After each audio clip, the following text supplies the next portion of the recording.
Baik, bismillahirrahmanirrahim. Assalamualaikum warahmatullahi wabarakatuh. Pada kesempatan kali ini kita akan membahas atau mengerjakan sebuah praktikum gabungan P4 dan P5, yaitu Big Data Streaming melalui Kafka ditambah Spark dan Fault Tolerance menggunakan HDFS atau Yarn.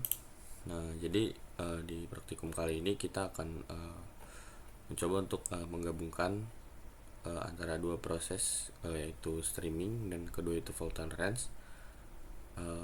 Sebelum kita melakukan itu, kita di sini ada beberapa dasar terminal Ubuntu yang wajib dikuasai.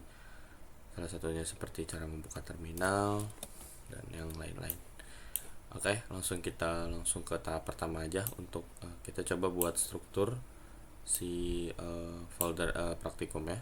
Kita udah di root ya, langsung kita make dir sesuai dengan yang di atas. Bahwasanya make dir itu untuk membuat folder ya teman-teman.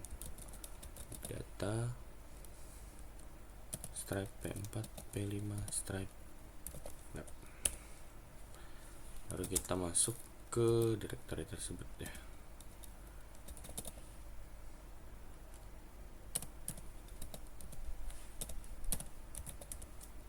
Oke. Nah, di sini kita harus buat subfolder yang rapih. Sebenarnya kayak gini bisa juga kita langsung copy paste juga. Nanti paling kita langsung enter. Nah, buat tahu tersebut gimana sih caranya, kita langsung aja cobain. Kita lihat di sini. Nah, ini harusnya udah sesuai ya teman-teman.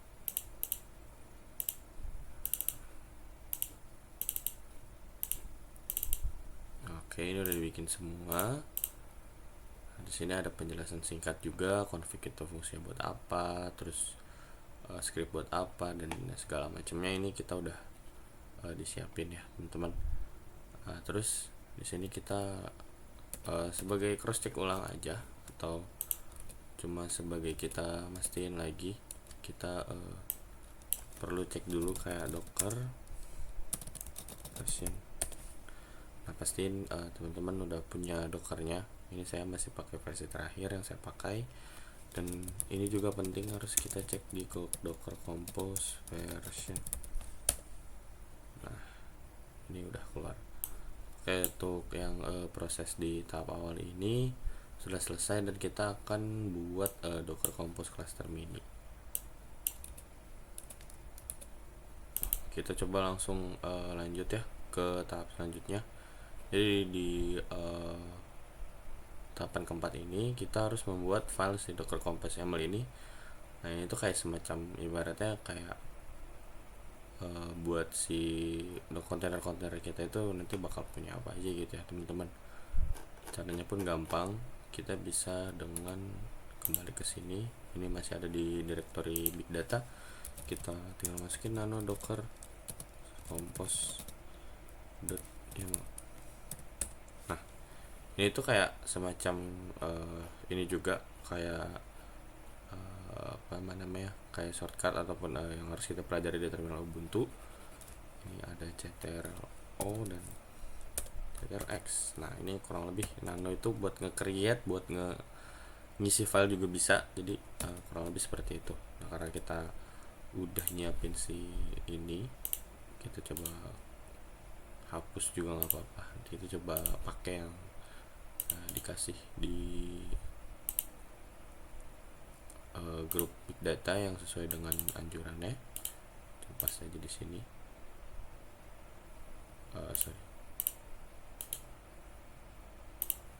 Coba pindahin aja. Nah, udah pindah ke sini. Berarti tandanya kita udah masuk ya. Kurang lebih proses sama seperti tadi. Tapi karena mungkin ada beberapa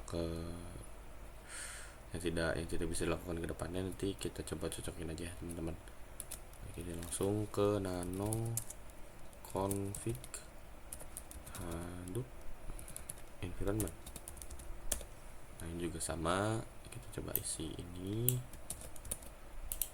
kita paste. Jangan lupa untuk ctrl-o dulu dan ctrl-x.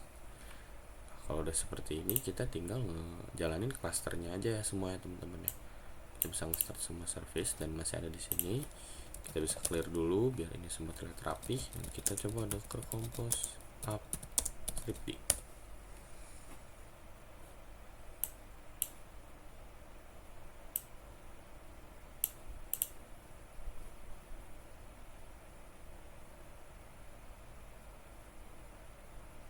Oke, ini ada beberapa yang kita coba ini.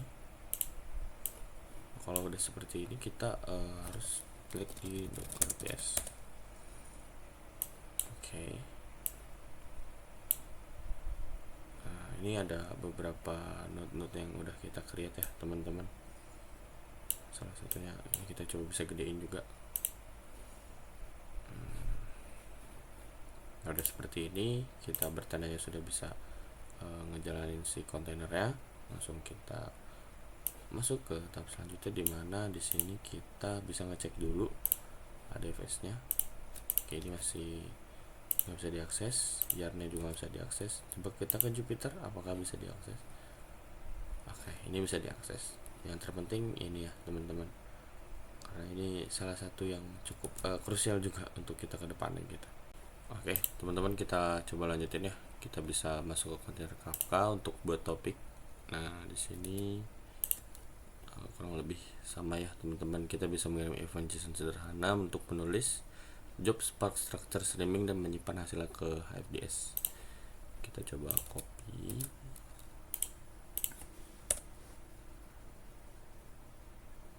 It's not running. Oke, kita bisa coba gini dulu.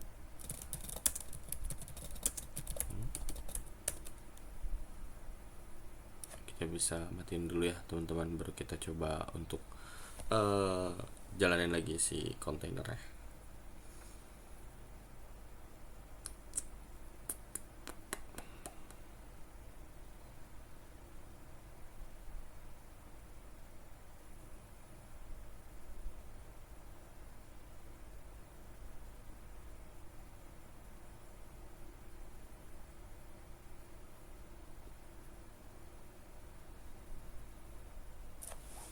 Oke.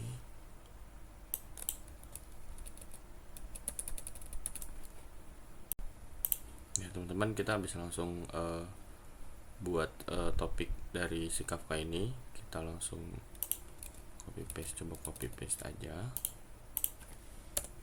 Nah, ini kita masuk ke app user sini ya teman-teman. Kita bisa buat topik clicks. Nah, ini sudah di create, tapi kliksnya untuk ngecek daftar topiknya harus keluar tulisannya tuh clicks ya. Nah, seperti ini ya teman-teman. Kalau udah, kita bisa langsung exit aja. Nah, kita masuk lagi ke Kafka lagi untuk ngirim ke event JSON producer. Nah, ini kurang lebih sama ya teman-teman ya. Kita ke sini, kita masuk lagi.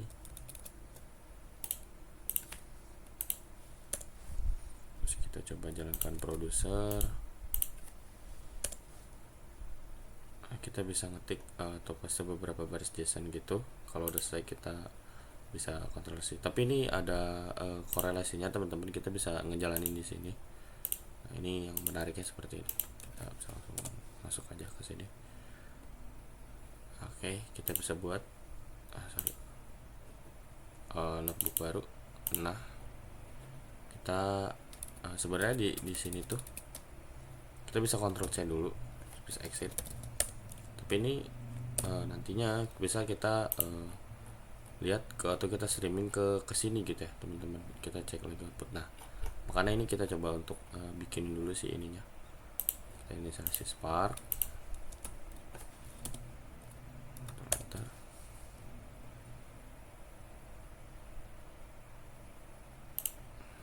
Oke, kita coba masuk selanjutnya. Kita baca stream dari Kafka sambil ditunggu ya teman-teman.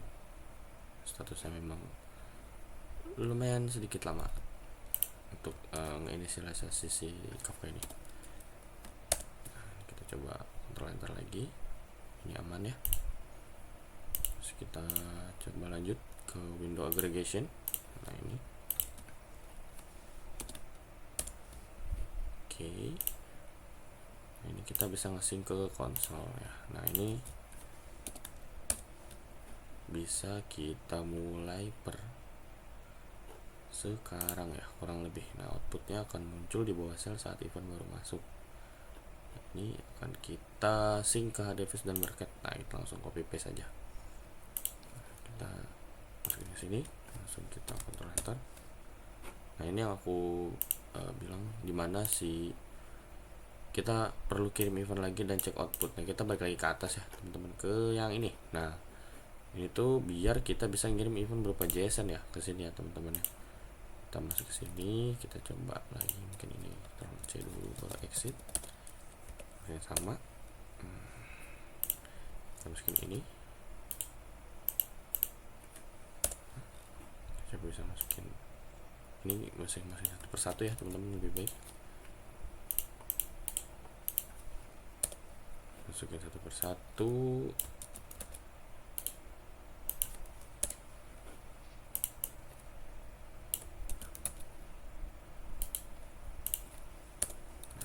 Ini udah kita jalanin ya di sini teman-teman. Kita bisa langsung enter enter.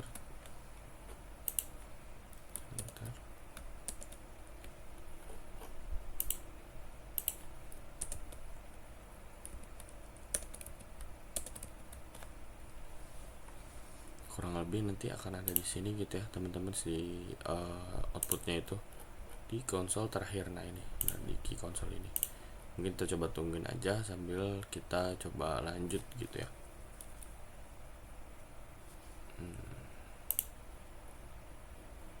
Kalau udah juga berjalan, kita ini bisa Ctrl C dan exit lagi sesuai dengan seperti yang kita tadi sudah bilang.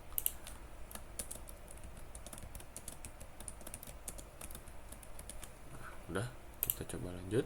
Ini kita bisa cek hasil HDFS. Kita masuk ke kontainer HDFS ya teman-teman. Masuk ke sini, kita ada folder root ini, kita coba cek foldernya dulu.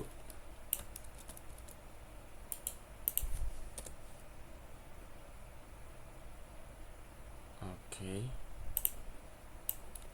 ke sini.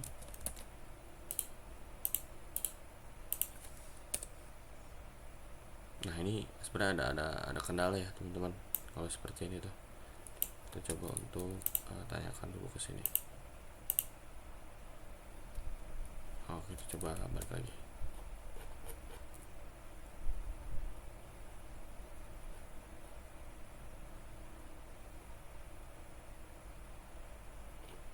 Nah,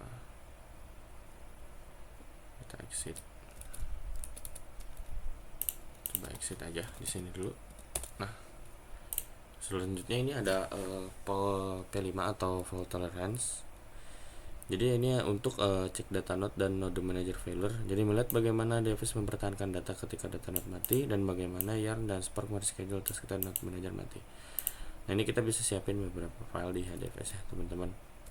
Nah seperti ini, kita coba copy paste saja.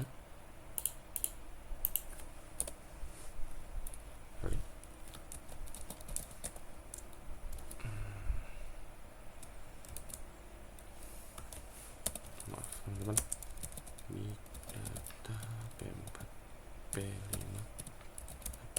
Oke, kita bisa langsung masuk lagi ke name node-nya. Nah ini kita udah masuk, terus kita buat folder atau file, masukin ini.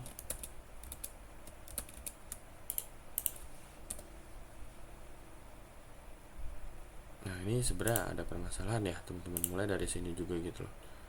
Ini kita bisa coba untuk troubleshoot ya teman-teman. Kita berhentiin dulu. Kita sebenarnya ada kesana di sini. Kita coba di daemon base dulu. Ini sebenarnya aman. Nah, kalau pada saat kita ngetik di sini, nah ini terjadi permasalahan. Mungkin akan aku time skip sampai nanti errornya sudah selesai di solve ini ya teman-teman ya. Oke teman-teman, jadi masalahnya udah solve ya teman-teman. Kita langsung coba lanjutin aja ke sini.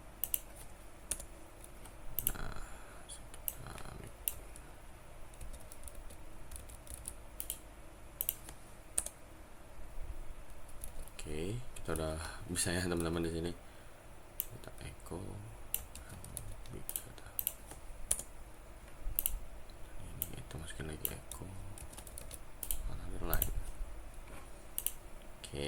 kita langsung coba aja langsung masukin dulu sintaksnya. Nah ini ada error ya teman-teman. Copywriter